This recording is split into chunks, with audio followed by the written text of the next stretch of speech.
Mr Speaker, I'm sure like me you got to enjoy everything UK hospitality has to offer over the summer, and 15 local pubs received nominations as part of my Community Pub Awards. I visited places like the Bull Inn in Battle, the Castle Inn in Pevensey, the Swan Inn in Darlington, the New Inn in Westfield and Sidley Working Men's Club. Many of them told me how hard hit they've been by Labour's jobs tax, and UK hospitality estimates 80,000 jobs have already been lost, and the Beer and Pub Association say a pub a day will close this year. Can the Prime Minister name a single pub landlord that thinks his current Deputy Prime Minister's employment bill is going to help rather than just make things worse? Yeah. Prime Minister. Well, I hope he paced out the visits to all those pubs and didn't do them all in one go. But look, UK hospitality has welcomed our small business plan, and that obviously applies to pubs. Yes, they have. And the reason is because it permanently lowers the business rates that they pay, and it tackles late payments, something they've been asking for a very, very long time. They talked about fixing this, but they never delivered. We're delivering.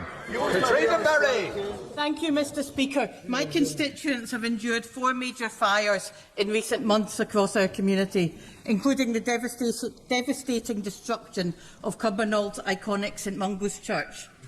Yet the Scottish Fire and Rescue Service is consulting on downgrading Cumbernauld Fire Station, increasing response times and putting lives at risk. Can I ask the Prime Minister to make representation to the Scottish Government to not risk lives with cuts to our vital emergency services? Prime Minister. Well, I think the whole House is sorry to hear about the awful fires that her constituents have faced, including the destruction of St Mungo's. And I know just how important that church was, Mr Speaker, to the local community. The Scottish Government have received the largest settlement in the history of devolution. That's £50 billion a year. That should be focused on the issues that matter to her constituency. And I will take this up and make sure that we raise it with the Scottish Government. Stephen Gatlin. First of all, I will refer to my comments earlier in the week, since the Prime Minister's research isn't up to scratch. Mr Speaker, George Reid, who was a former presiding officer of the Scottish Parliament and an MP, passed away over the summer. He was a humanitarian to his very fingertips. He would have abhorred the demonisation of asylum seekers, including those desperate enough to cross the Channel in small boats. Now, figures published by the House of Commons Library shows that those asylum seekers who were forced to cross has increased dramatically after Brexit as a result of leaving the Dublin regulation. So, instead of punching down and joining in with the victim blaming of reform and the Conservatives, will the Prime Minister reject their isolationism and look to rejoin the Dublin Convention like every other country in Western Europe? Prime Minister. Mr Speaker, there's nothing progressive about people crossing the Channel in small boats. No. Nothing progressive about that at all, and we need to ensure that that stops. On the question of the Dublin Agreement, I agree with him. We had a returns agreement with the whole of Europe. It was ripped up when we left the EU by people who made promises that that wouldn't be the case. We're rebuilding that relationship. We've reset that relationship. We now have a returns agreement with France. We wouldn't need a single relationship with France if we hadn't ripped up the Dublin Agreement. Richard Bergen. Thank you, Mr Speaker. We're at a very dangerous political moment. Opinion polls warn that for the first time in our country's history, we risk the election of an extremist far-right government. We all have a duty to prevent that.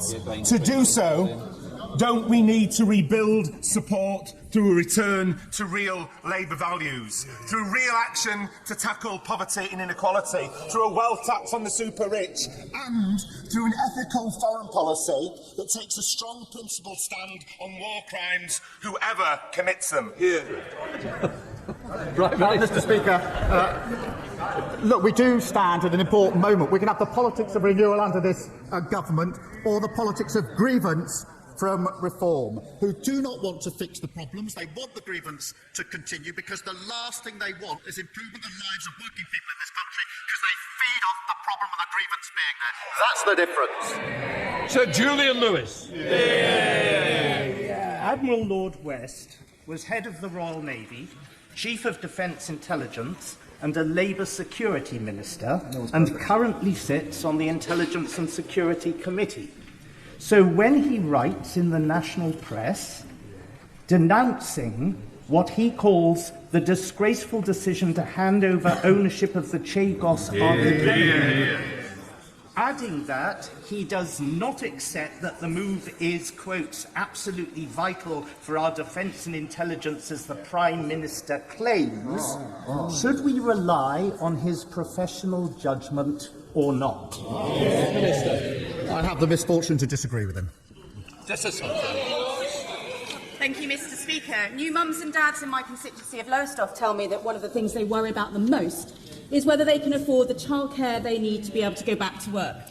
That's why it's great parents will be able to save up to £7,500 a year on nursery fees thanks to this Labour government. Does the Prime Minister agree with me that investing in childcare is not only important for tackling the cost of living crisis, but also helps to remove barriers to deciding to have children in the first place? Prime Minister. Well, I thank her for raising this, and I was very proud on Monday to make the announcement about childcare. As she rightly says, it saves not just on average £7,500 for families in a cost of living crisis, but also, crucially, this is from 9 months, Mr. Speaker, to 4 years. We know that under the last government, there's this disparity at age 4 between children arriving at reception, some barely out of nappies, others quite articulate. That locks in inequality for life. I'm really pleased that this measure that we've now taken on Monday unlocks that and makes sure every single child aged 4 gets the starting line in reception with a fair chance of going as far as their talents will take them.